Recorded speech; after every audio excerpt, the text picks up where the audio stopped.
Find other great podcasts like this one at podmoth.network.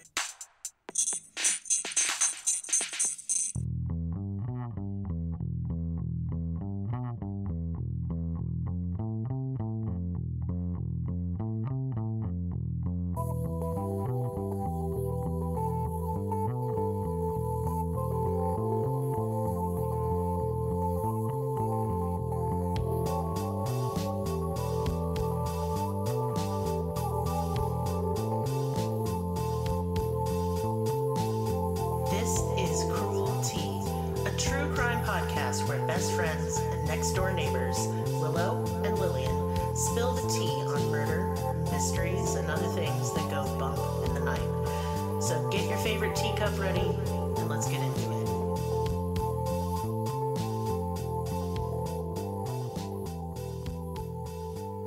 Welcome to Cruelty Podcast. This is Lillian, and with me is Willow. Hi. And this is for patrons. Hi, patrons. Hi, patrons. All right. Yeah. We're doing it, see? We're doing it. We're trying so hard. So tonight's case is a case that I don't know why I haven't covered this. Like, when I thought of it, I was like, why haven't I thought I covered that. I didn't. So I have no idea what it is. None. You haven't told me. It's the story of the Russian doll maker. Oh, no. Anatoly Moskvin. I know this story. Do you know the story? Awful. Well, yes. It's okay. Trigger warning. Fucking. Sorry to laugh, but yes. God. Yeah. Listen, if child death and that related sort of. It's not good. It's not good. It's just. It's a lot of inappropriate behavior around dead children. Let's just. There's some things that we'll talk about post-mortem stuff, and it's going to be unpleasant. So if that bothers you. But this story is very fascinating. Like, whenever I really dove in and, like, kind of figured out, like, what was sticking in his brain hole, like, it's a lot of mental health, honestly. And, you know, obviously. Yeah. But I don't know. It's interesting. His psychology is interesting. So we'll get into it. So Anatoly Moskvin, if you don't know, if you haven't heard of him, he grew up in Russia in the 60s and 70s. And by the time he was an adult, he was known all over Europe as a very highly intelligent man. And I really want to focus on that because later on, what he is found to have done secretly for over a decade, what he presents to the public is completely different than what he has hidden in the shadows. So I find this man very interesting. So he was a philologist, a linguistic historian. He taught himself over 13 languages. That's impressive. He was a former military intelligence translator. So he worked for the Russian government translating, like, very highly classified documents. I see. This man is very, like, highly intelligent, like, ridiculous, more than I can even ever imagine being. He is obviously well-traveled because of it. He taught college courses. He wrote for many publications as a journalist. He loved specifically history and folklore. He loved the occult and everything macabre. He was obsessed with particularly Celtic occultic rituals. Those are pretty intense. Yeah. And I think that's part of why he really wanted to dive into historical languages, so that way he could better perfect rituals and reading ancient texts. I mean, that'd be a good reason. Yeah. He had a PhD and taught Celtic studies at the capital's linguistic university. His obsession with the macabre and death led him to become a quote-unquote cemetery expert. Uh-oh. And a self-proclaimed, quote-unquote, necropolicist. Yeah. Okay, don't say that again. Yeah. It'll be in the comments. Yeah. I'm obviously not a linguist. No. That was hard to say, because it's not a real word, that's why. He made it up. Yeah, he made it up. But I guess somebody who taught himself 13 languages can make up a word if he wants to. I don't know. So his upbringing seemed pretty normal. He, had a mother and a father. They, grew up in the city. His mother doted on him, and his father worked very kind of cookie cutter type upbringing until one day in third grade. So this would put him at about 8, 9 years old. The trigger warning, he came home covered in bruises and blood. That's not a way you want to come home. No, and it's unclear if he actually came forward with the information of what happened to his mother, or if his mother just kind of gathered the clues and assumed. But it was never really talked about. But he did get sexually assaulted by a man on his walk home from school. And this is absolutely terrifying, obviously. But the fact that he doesn't talk about it, like, ever again, I don't know, it just really plays in and kind of leans into his psyche a little bit. It's very devastating to me, and I really wish that there was, like, an outlet for him that I don't think that society had for him at the time. Especially not during... And the years this takes place, I'm going to assume, is like the 70s. In the 70s in Russia, yeah. Yeah, there you go. Yeah, it was a man, so... Yeah. No one cared. Yeah. Children didn't have a place in the law, and men were the law, so it didn't matter to pretty much society. Pretty much. Yeah, pretty devastating. And obviously a huge contributing factor to his later development. I can't really, of course, pinpoint exactly how or why, because I'm not him and it's not talked about. But it just, you can feel it. So... He ended up getting bullied in school quite a bit. After this happened to him, he obviously, kind of pulled back from social situations. He became very, like, short-tempered and kind of aggressive, and kind of quit talking a lot and kind of really kept to himself. And by being reserved, you kind of get bullied and picked on, and he did. He really got bullied. And it just kind of forced him to be more reclusive. And instead of making friends, he read books. He read lots of books. He would spend every penny that he earned on books. And some kids would do chores for allowance to, like, buy toys and stuff. This man bought books.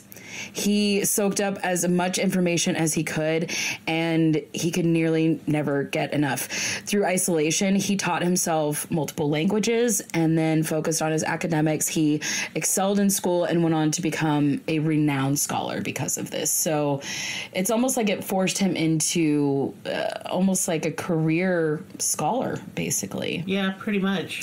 And it was said that he ended up owning over 60,000 books. That's a lot. That's a lot of books. Yeah. And I'll link video footage of when when the body cam is going through his apartment. You can see it's just like every room is lined with stacks and stacks and stacks of books. It's just so many books, which, I mean, I love books. I think they're just really, I love being in a room full of books. It just really feels good. But that was much. That's some hoarder level books. He really did have a hoarder situation by the end of it. Yeah, it became a problem. It said that he never did drugs. He never drank. He never smoked. He never dated. And he never got married or had any type of sexual encounter with anyone. Maybe he should have done drugs. No. He was already disturbed. Nope. Yeah. This man should never. No, that's true. No. Spill the beans. He was later diagnosed with schizophrenia and a lot of other issues. So no, this man did a good job not touching any drugs and sticking to himself. He did a really good job up until some other turning points in his life kind of scrambled up his eggs up there. But he never got into a real relationship with anyone except for one woman. And it wasn't a sexual relationship of any kind. They kind of set their boundaries up ahead of time. And, they kind of laid everything out on the table, and she was totally fine with it. The thing is that he's 25 at this point, and he wants a family. He wants a family. Yeah. And he can't have sex, so he can't make his own family. So he thinks that if he gets married and they, can adopt, then, he can have works, that, and then, they can raise they were good friends. They cared deeply about each other. So they put in adoption applications. And because Anatoly was living with his parents and only making money off of the papers that he was writing to the newspapers, they did not accept his application. Damn. Now, his mother was very, very happy that they did not accept his application. His mother made it very clear that he should not be a father, especially if he can't even pay rent, because he was living in their apartment. I mean, to be fair. She's like, look, I'm already paying for this apartment, which his parents kind of lived there some of the time, but they had another place that they lived. I think they just kind of stayed there on and off throughout the year every now and then. But that was their apartment until he got so old that they just moved out and kind of fucked off. But this was the turning point when they really fucked off, because it was like he wanted to become a parent and, his mother was mocking him. And so he was literally like, he told her, and I quote, "I would engage in black magic and raise the spirits of the dead." Okay. That's exactly what his mother said. She was literally like, I'm out. You do that. No, she literally was like, you do you, boo-boo, and then ran. She literally was just like, okay, that's cool, bye. I can't with you. Now, you're a grown-ass man. She's like, I tried. Yeah. And it went wrong, and I'm done. I can't imagine the things that he said to her progressively up until this point. Nobody just busts that out first rattle out of the box. He's been trying this whole time. Yes, okay. Yes. He's been obsessed with the dead and the occult for quite some time. Which is fine, but keep that shit to yourself. Oh no, but obsessed, to overly neurotic type way. So in October of 2011, in what would be his last piece of published writing, Anatoly Moskvin wrote about a story from his childhood. He was always quiet, like I said. He was always alone, and he actually spent a lot of times walking by himself and through a cemetery. There was, I think, a cemetery on the way home or something, but there was a cemetery close by, and he spent a lot of time in the cemetery. So at 13, he was walking through the cemetery like he did any other day. Only this day, he was approached by a few men who were part of a funeral procession. These men came running up to him, and they grabbed him, and they brought him to the funeral procession. It was for an 11-year-old little girl. Her name was Natasha Petrova. Sad little story. This 11-year-old girl was in her shower, just taking a shower, and as she was getting out, she reached for her towel, but instead of grabbing the towel, she grabbed an exposed wire. Yeah, that'll do it. And it instant. You just shouldn't keep your exposed wires in the bathroom. Have you... Just saying. I don't want to be like that American that overly cliches countries because we don't understand or we've never been there. But I've seen a lot of interior fuck ups from Russian apartments. So, but that's what happened to her. That's so sad. Yeah. It is really sad. But so this whole family was grieving at this procession, and these men spotted this boy, and it's very likely that they were like, okay, well, this is an 11-year-old girl. That boy walking over there is about her age. They probably just thought he was part of it and had wandered off. No.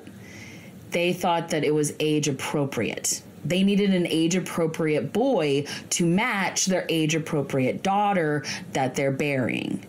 Because this is part of a ritual. He doesn't realize that this is part of a ritual. Because I didn't realize that either. And I had no idea about these types of rituals from, Russia or this area. I have no idea what sect they're from. The adults of the procession started to gather around Anatoly and with arms on him so that he couldn't get away. But they were chanting and praying in a language that he could not understand.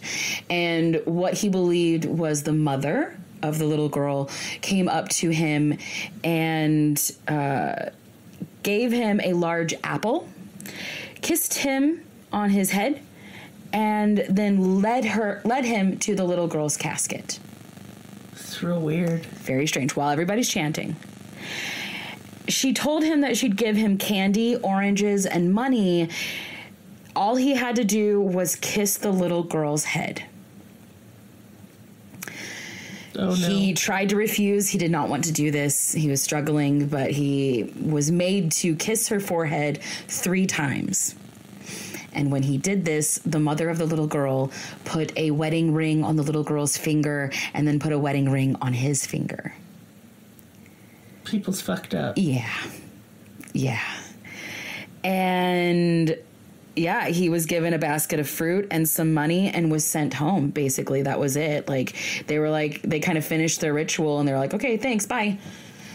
He took the basket of fruit and was so pissed off about the situation. He threw the basket of fruit on the side of the road in a snowbank and then took the money and bought a book on animals.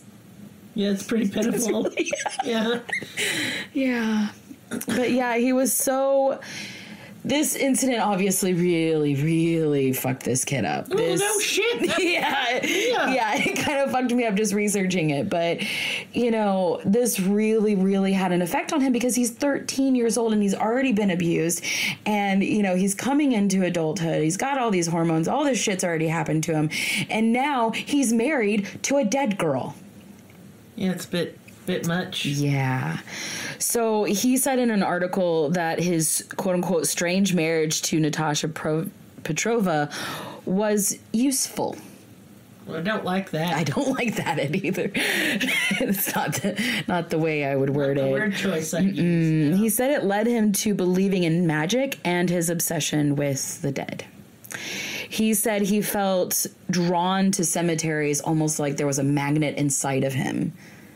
Ooh. And now he's drawn to these places that the dead gather because now his soul is connected to a dead person. It's very edgy. Yes. Again, he's 13, so I kind of understand. Yeah, but this is what led him into all those studies. Yeah. You see what I mean? From 13, he went into studying all of this, and this is what brought him into becoming a linguistic professor and all of this shit. So it's just interesting that this particular incident is what drove him. I mean, I can see it. Isn't that... I mean, I have so many weird things that happened to me that, I kept them in my teenagehood. If you look back on them and be like, whoa, that could have made me very strange. Yeah.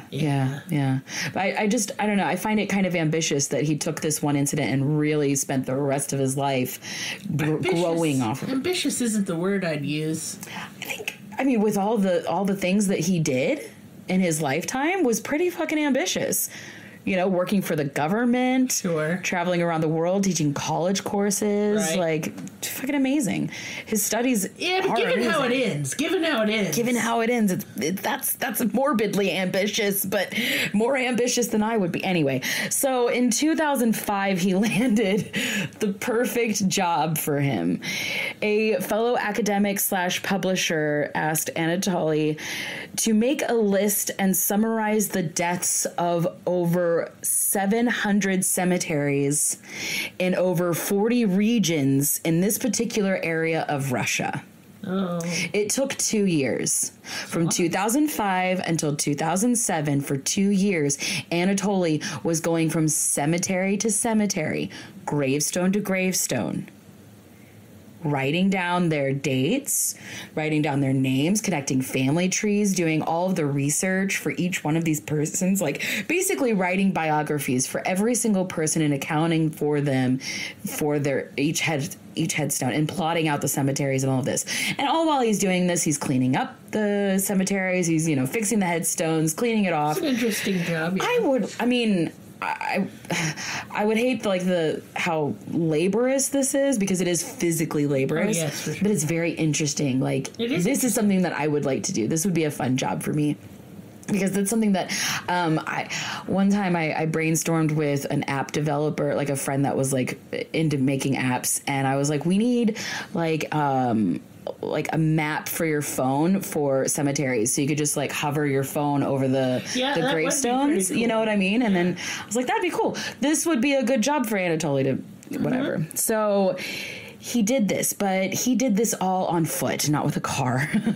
He did this all on foot, from gravestone to gravestone, sleeping in haystacks, sleeping in abandoned barns. One time he found a casket that was like just sitting there at the gravesite, like in preparation for the next day for a funeral. So it was all clean and everything, but he slept in it, you know.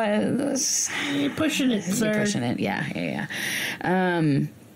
But yeah, this is what he did for 2 full years, keeping detailed record of over 752 cemeteries. So that's just the cemeteries. We don't know how many grave spots that was. You know what I mean? Like that's thousands and thousands of people. So this was a very extensive project. He said that he even drank from puddles, ate berries, and just basically roamed the countryside writing extensively about all these dead people. And he said that he became very, very close to these people. Like nobody knew them like he knew them. Okay, buddy.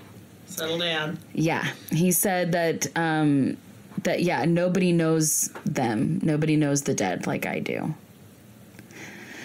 See, if he was going in a different direction with a different mindset, it would be cool. Really great work. You know what I mean? Yeah.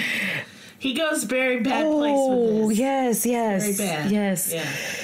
So through his extensive work, though his extensive work was never published, it is still preserved.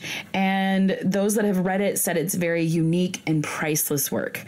Anatoly wrote a weekly documentary series, like in the paper, about his travels from around the local cemeteries. And he called this documentary, I don't know how to word it. It's like a documentary, like section, like a blog or something, but in the newspaper. He called it Necrologies. Oh, very nice. Yeah. And he also had another series called Great Walks Around Cemeteries, and a special segment called What the Dead Said. Nothing. I like that one. Say anything, sir. Calm down, please. So from 2006 to 2010, he wrote as a freelance correspondent for local newspapers twice a month, and it's the same newspaper that his father actually wrote for. So I'm assuming there's a trend in his family, but so yeah, while he's doing all of this, he's continuously writing for papers kind of about what he's doing. And people saw him walking through all these cemeteries, and they thought he was really odd. They thought he was really strange, and they didn't think that he fit there. They were like, what is this guy doing? And many of them reported him to the police. There were reports of suspicious vandalisms on certain grave sites. I think some... we'll obviously discuss why, but like I think some might have been him, but I don't think all of them were. I think he kind of got blanketed into it. Yeah, I agree with you on that. Yeah, but when he was approached, he just like flashed his credentials, like, look, I'm from the university, like I'm a nerd, I'm a fucking nerd, you know what I mean? I'm just nerding out, I'm writing a book, you know, like I'm not that guy. And they're like, oh, okay, yeah, he looks the type. They're like, yes, you are that man. Okay, you are the nerd. Yes. Yeah. And so they kind of wrote it off that it wasn't him, and then they made an entire task force to figure out who was vandalizing these grave sites. One of the spokesmen spoke to CNN and said, our leading theory was that it was done by an extremist organization. We decided to beef up our police units and set up groups composed of our most experienced detectives who specialize in extremist crimes. Jesus. So these were like really big vandalisms. Yeah. These were really kind of fucked up shit that they were trying to get to the bottom of. 2 years later, the lead ran cold. So they were really, really looking for 2 years, and they kind of just gave up because it wasn't an extremist. Yeah. And the graves continued to be desecrated, and no one knew why. 2 years later, in 2011, following a terrorist attack at an airport in Moscow, authorities were informed of Muslim graves being desecrated in the capital. Investigators were at the cemetery looking and investigating these newly desecrated Muslim gravestones. Their pictures, they had these hand-painted portraits of the dead, and they were completely painted over. That's so it was shitty. very, very sad. But while they were investigating the scene, Anatoly Moskvin was there. Not at Being that a scene. creep. No, he was just there. Oh, yeah, being a creep. Yeah. But he wasn't, I don't think he was the one that desecrated this one. No, I don't. I don't think so at all. It doesn't fit his MO at all. No. But he just happened to be close like, "Hello." by. Yeah. And they were like, hey, it's you again. So they arrested him. Well, I mean, good.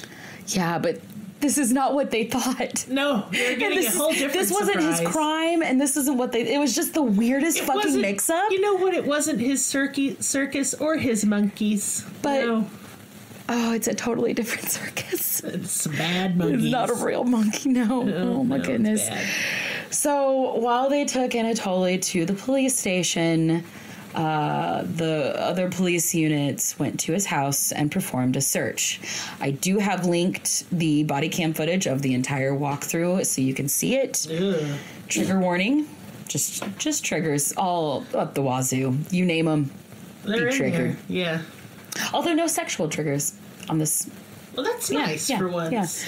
Yeah. Inside the apartment, they found it to be what looked like a hoarder situation. Stuff piled up high, stacks and stacks of books and everything like that. Things stacked on top of books, books on books on books. Basically lining the walls so much that there was barely even a narrow walkthrough. Yeah. And even that narrow walkthrough had trash and debris and things like that you had to... It was really hard for them to walk through. Among all of the books and the trash and the random debris, 60,000 books to be exact. Anyway, police found dolls. Dolls on dolls on dolls. Dolls everywhere. On every stack of book, there was a doll. Some of them were small. Some of them were like the antique porcelain kind. Y'all can't see my face, but it's bad. The expression is bad. Some of them were child size. They were huge. These were some big dolls. They sat in chairs. They sat on the couch. Some of them were just laying in the floor. Some of them were like up on shelves. Some of them were stuffed in the closets. There were dolls everywhere, and they were all dressed in very fine clothing. They had stockings and shoes and bonnets, all carefully painted faces. In the police footage, you can see, like, as you walk into the rooms, all of their painted faces with their painted eyes, like, staring at you. Like, all of the faces were oriented. I would never sleep again. To face the doorways. It's very, very creepy. Then they started to find doll making manuals and doll accessories, shoes and stockings and dresses and like all this like back stuff, like preparations for doll stuff. Then they started to find not just doll clothing, but children's clothing. Then they found photographs of gravestones, which seemed normal at first given his profession, but then they noticed that all the photographs he kept were of only little girl gravestones. Oh, come on. Then they started to find pieces of their gravestones. And then a list of the girls' names and birthdays. Ooh, yikes on bikes. So as the police are like kind of like piecing together the scene, they're like, okay, little girls' clothes, little girls' names, little girls' birthdays, dolls. And then you can like you can imagine it because I know this is what happened. They're all kind of like looking around and it's slowly sinking into the police's mind like, oh, not dolls. Yeah. They decided to search the dolls. Oh, it'll be bad time. They found the mummified remains of 29 children. Anatoly, why? 29 children. Ranging from ages 3 to 12. Dude. Now, he had developed his own mummifying process, clearly over trial and error because some of the dolls were discarded out back. Oh, he just discarded them out back. He fucked up. Oops. Oh, well, just into the bin with daisy. Yeah. Yeah. He would stuff the decayed corpses with rags. He would wrap them in nylon tights covering their faces. And then he would make a face for the doll with fabric and wax. He would insert buttons or toy eyes into the eye sockets so they could watch cartoons. Oh, okay. Some of the dolls had trinkets and things hidden inside of them. One doll was found with a piece of paper from her headstone, or with a piece of her headstone, sorry.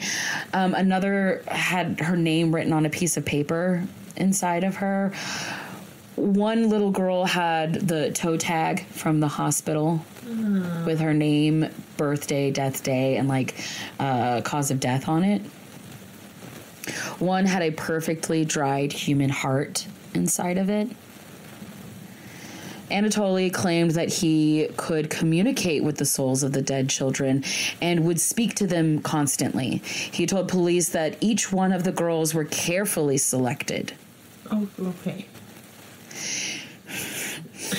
While he was doing his job out surveying all of the cemeteries. Yeah, it was just a fringe benefit. When he'd find a small child he found interesting in their little storyline, he would lay on their grave and try to, quote unquote, get in touch with them. Oh, like you do. Yeah. Saying that oftentimes they'd tell him that they would like to go for a walk. So he is helping them. Okay. He's helping them. He'd carefully dig out a small hole down to their coffin and then cut out a small hole into their coffin just to pull them out of. He wouldn't unearth the entire thing. Ugh. Yeah. He would then begin experimenting with drying methods before taking them home. So he would actually dry them out at the site. I'm not sure how he got away with this. He might have just stayed close to the body during that time because he would sleep in the cemeteries while he was working. So, yeah, I don't know the details on that one, but he did take care of their grave sites. He would tidy up. He would clean it. He would leave special things on their birthdays and special event days, like the first day of school and the last day of school, those types of things. He would visit their graves. And it was actually very common in their culture. For some reason, I didn't do too much research on their culture, but I noticed that everybody goes to their dead loved ones' graves on New Year's Day. It's a very, I guess, Russian thing to do. And he would do that. He would go to their graves on New Year's Day, but so would the little girl's parents. And they would find all these things. It would creep me the fuck out. It was really fucked up. It was fucked up. So it's said that Anatoly loved his dolls very much.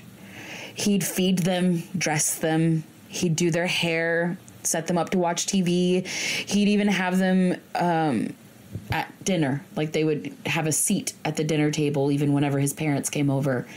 And he would talk as if the dolls were part of the conversation and part of the dinner table, and it was a thing. It was a whole thing. But his mother, Elvira, she said, "We saw these dolls, but we did not suspect there were any dead bodies inside of them. We thought it was his hobby to make such big dolls, and we didn't see anything wrong with it."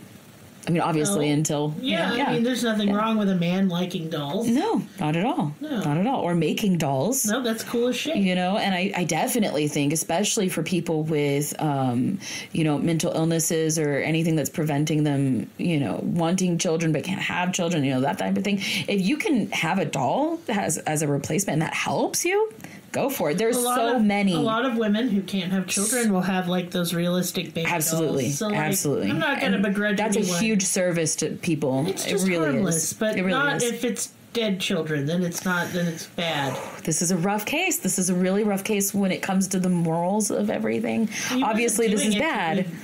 But it is bad. Well, and one of the fathers of one of the little girls was like, because later on, Anatoly ended up giving a lot of money back to the families. And one of the fathers didn't accept the money because he said, no, you treated my daughter better than I ever did. Ew. It's disgusting. Yeah, that makes But I'm glad he admitted it because most people won't even do that. No. You know what I mean? Still going to hell, though, sir. Definitely going to hell. But, you know, you might be the head of the rowboat, you know. But I find that, I don't know. Very sad. There is a dichotomy there, you know what I mean? Because he didn't, anyway, I can't say he didn't do anything bad, you know what I mean? But, like, in his heart, he wasn't doing anything malicious. Well, I mean, we still, like, as human beings, have a pretty unhealthy attitude towards death. Right. As it is. Right. And it's very confrontational that way. What he did makes us... Oh, he did the wrong thing. Yeah.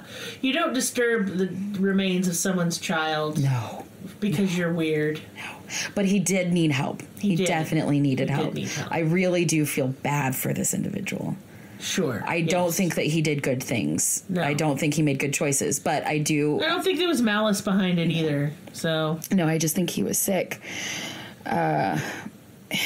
He said he made the dolls because he was lonely. He wanted children, and since he couldn't adopt children, he'd take the discarded ones. Okay. Burying it isn't discarding it. He says something really fucked up next, but Okay. just, yeah. I'm preparing myself. Because, again, you know where he's coming from. Yeah, but, I do. Yeah. He said in court, he told the grieving parents, these girls are girls. There are no parents in my view. I don't know any of them. And besides, they buried their daughters, and this is where I believe their rights over them finished. Basically, it's a really poor translation, but it's basically saying that, like, you buried your daughters. That's mine now. Yeah. I know, it's really sickening. Ew. He said, so no, I will not apologize. You abandoned your girls in the cold, and I brought them home and warmed them up. You should never see the light of day again, sir. I don't think he will. No. While in police custody, he underwent a mental evaluation, and he was diagnosed with schizophrenia and sentenced to a psychiatric ward following his sentencing. Anatoly confessed to 44 counts of abusing graves of girls under the age from age 3 to 12. He continuously tried to get out, but was denied every single time. And in 2018, he was given the opportunity to continue psychiatric treatment at home. But then the judge was like, you're going to need a reevaluation. Yeah. And they reevaluated him, and they're like, no, never mind. Nope. Right back. He's worse than he was when he was incarcerated. So, yeah, he got put right back. So one of the little girls who was said to have been his favorite doll, a 10-year-old little girl named Olga, she had died in a very horrific way. So trigger warning. In 2002, she wanted to go visit her grandmother who lived next door in the next apartment building. Yeah. This is a walk that her and her mother did every single day, multiple times a day. Her and her daughter would walk to the grandmother's apartment just a few yards away. And this little girl was like, look, I'm 10 years old. I'm big enough. I can do it all by myself. And she harped on her mother and harped on her mother and harped on her mother. And then finally her mother said, okay, fine. You can walk to grandma's on your own. And that's when a man from the apartment complex abducted her and abused her. And when she tried to get away, he hit her with a metal bar and she died. Jesus. Very, very tragic incident. They didn't find this little girl until months and months later. They found her. They found her like tucked away in the apartment building, like tucked up in a rafter, like hidden. Jesus. Yeah, it was really bad. Wedged behind some pipes in a wall. The family obviously has been through so much. Yeah. And then absolutely devastated. They buried her in October of 2002, and a few months later, in May of 2003, while Olga's parents were visiting her grave, they were there. They were putting up a painting and a small little metal fence. They were making the plot all pretty. Now, they weren't finished that day, so they were like, okay, we're going to leave this here. We're going to leave and come back, and tomorrow we'll finish it up. So they leave and they come back, and things have been moved on her grave. And they get this really sinking feeling like, ew, what the fuck? They had just buried her. Later that month, they found letters addressed to their daughter referring to her as, quote unquote, little lady. Signed DA, which stood for Dorby Angel, which is a rough translation for kind angel, which is what Anatoly called himself. Okay, buddy. He'd leave letters for every major holiday, congratulating her every September 1st for the first day of school. He'd say things like, happy last month of your 6th year of school. Like every year he'd count.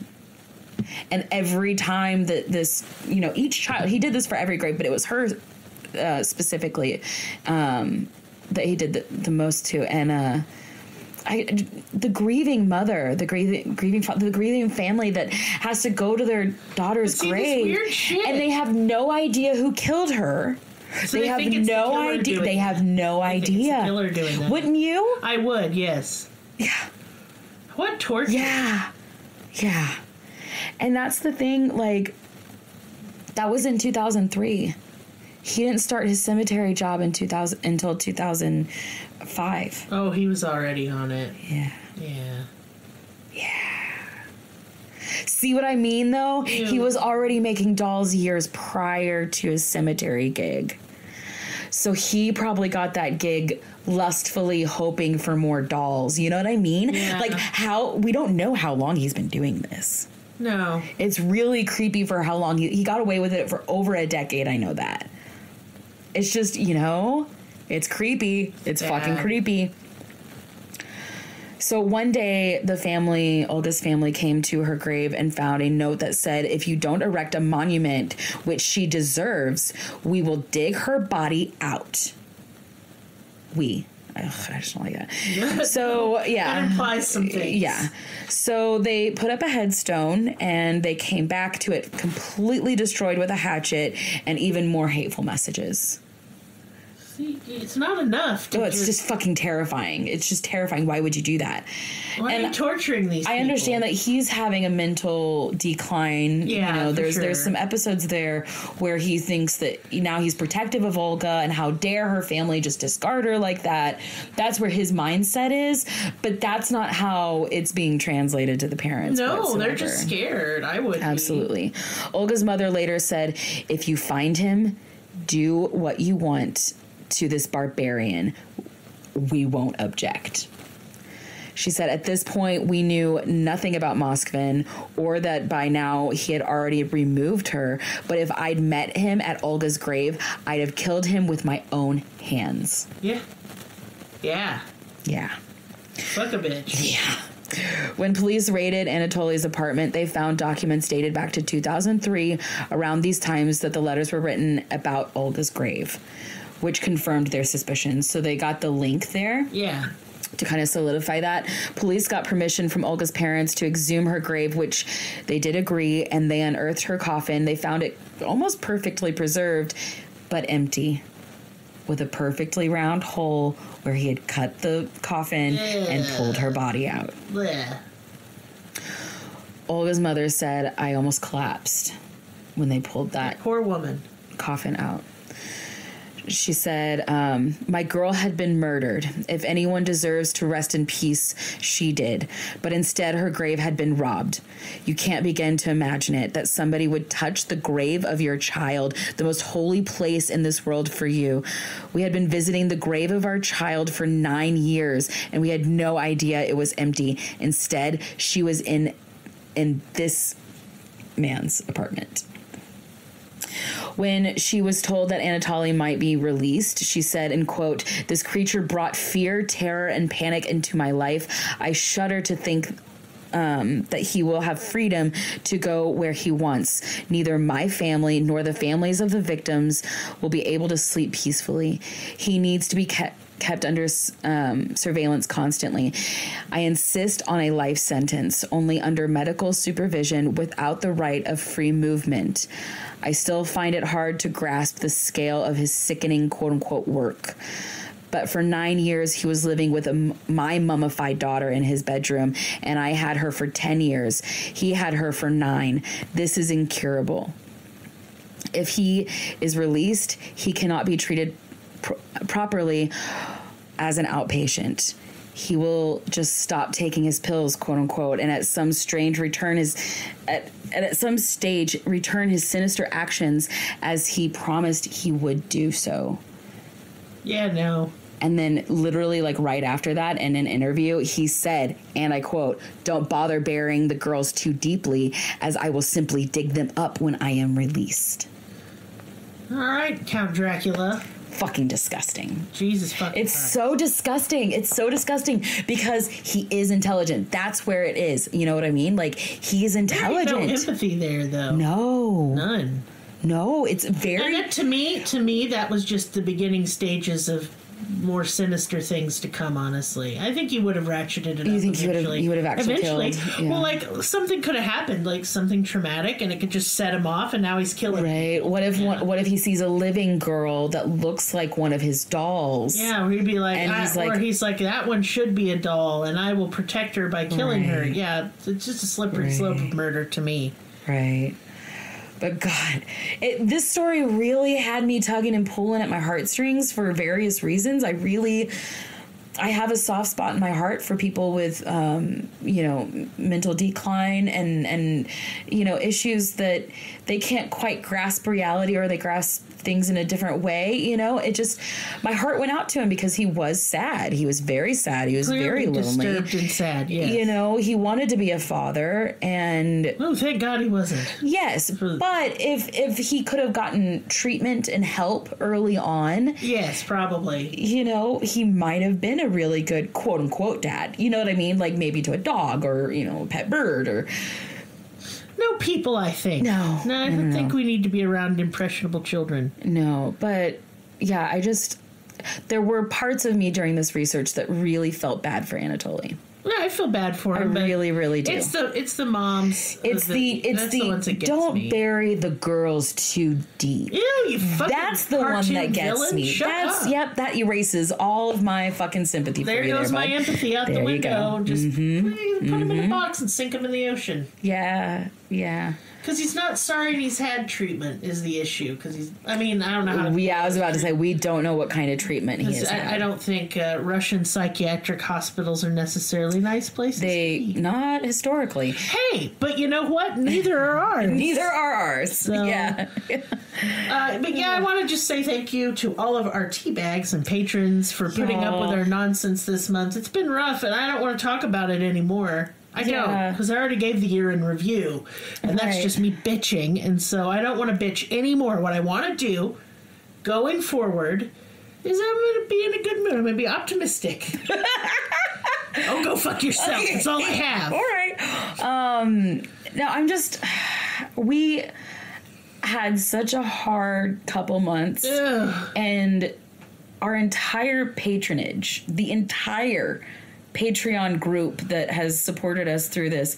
In Discord especially, yes. Not a single one of y'all have said, hey, what the fuck? Why can't you get your shit together? Y'all suck. None of you gave us a hard time. Although I would expect you to. Exactly. I fully expected, I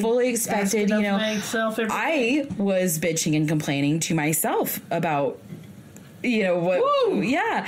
So I was just very nice. Very kind. Well, like very Mara kind. said in the little year in review, like the nice thing has been the podcast. That's been our major silver lining right there. We get up and because there's some days, y'all, I do just want to throw in the towel, but I'm like, gotta get up and do it for the pod. Yeah. Well, and this podcast has made me at least striving to be a better person every day, Yes, for sure. It's made me completely morally check myself and will continue to, because I'm not obviously a saint, but and we're never done growing, changing as people. But I fucking love this podcast, and I fucking love you for listening, and I'm so fucking thankful. That too. So thankful. I could spit. Don't spit in my house. Spit outside. But yes, letters will be going out soon. Yeah, before the end of the month. Yes, presents were coming. Things are coming in the mail soon. We didn't have vehicles, and it was frozen, and everything was stupid. Did you tell them about the paper?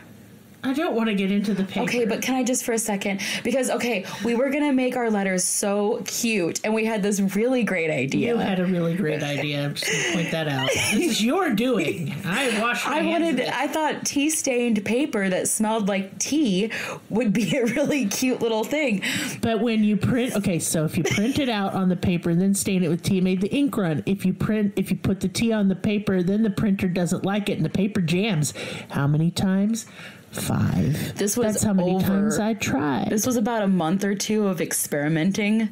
Maris is in the room with us because he didn't want to move, and he's just making a face at me like, what the fuck, wife? Why don't you just use some kind of spray, like perfume spray or something? Well, no. Willow wanted it to look a certain way. Yeah. So we're buy stationery that's brown. That's what we're gonna do. Okay. Yeah, I found some. Yeah. It's like $8. Oh my God. It's cool. But no, we had to trial and error for 2 months. We've just...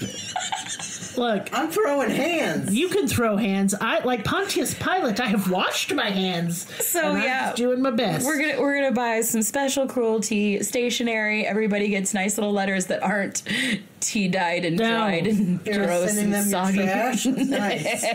We tried and we failed. But thank you for sticking with us through the trial and error sessions. And it's coming. Everything will be perfected soon. Yeah, and it'll work like clockwork soon. Well, I'm glad you're not sending out your coffee filters. Yeah. Shut up over there. Listen. Y'all think he's cute. I know, and he is, but... I fooled them all. Yeah. But anyway, we love y'all, and thank you so much for being around. Let's make 2023 less traumatic. Please. For the love, I know we're starting off with a Mercury retrograde, so that's great. But it could be a Gatorade all it fucking wants. I'm not hoping for much. I'm just asking. I'm just asking if life gonna fuck me use lube this year. Yeah, a little bit more than spit would be nice. I don't even get spit. It's going in dry. Yep, it's going in dry, and it hurts. Like that one guy who had to shell up his butt. Anyway, yep, we're done now. I'm going. Bye.